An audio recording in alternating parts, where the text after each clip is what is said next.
دا ښه وه. زه نن د زړه نه ډېر خوشحاله وم چې کله ما حیدر ته خبره وکړه. حیدر وایي چې جي پارټۍ چې څه حکم وي موږ ته منظور دی چې تاسو په خپله، ځکه چې کله دی وزیر اعلی کېده نو ډېرو خلکو چا وایي نه مړه خو خورهیه دی، خپل خورهیه راوسته او هغې کېنو.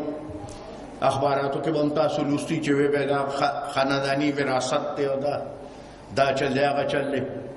خو زما خیال چې په دې 3 کاله دور کې حیدر خپل ځان ثابت کړ او نن زما خیال چې تاسو کوم تقریر دا واورېد نو تاسو به دوم مطمئن یې. تسلي ساتئ، ځنګل د زمرو نه خالي کېږي. که یو ځي بل راځي او که بل ځي بل راځي او که بل ځي بل راځي. دا یو تسلي درته درکوم چې تر کومه پورې د باچا خان با په کور کې نارینه خو پرې د زنانه هم یوه جمدی که نه د چا پلار هم د سرې جنډې سیاست نشي ختمولی.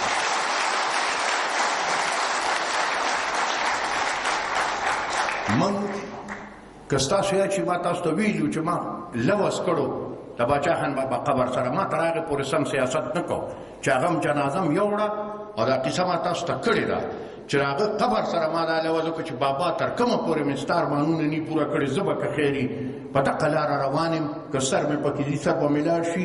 نور ارمانونه هم پوره کړه، دا یو ارمان یې پاتې دی چې د پښتنو په خاوره باندې امن پکار دی. انشاءالله تعالی زر تر زره به دغه خدای پوره کړي.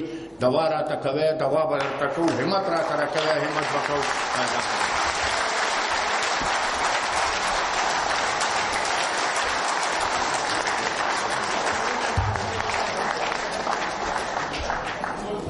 ملګرو ټول په ځای ځای کښېنئ چې میلمانه کله وځي نو ستاسو لپاره روټۍ پروګرام شوی دی بهر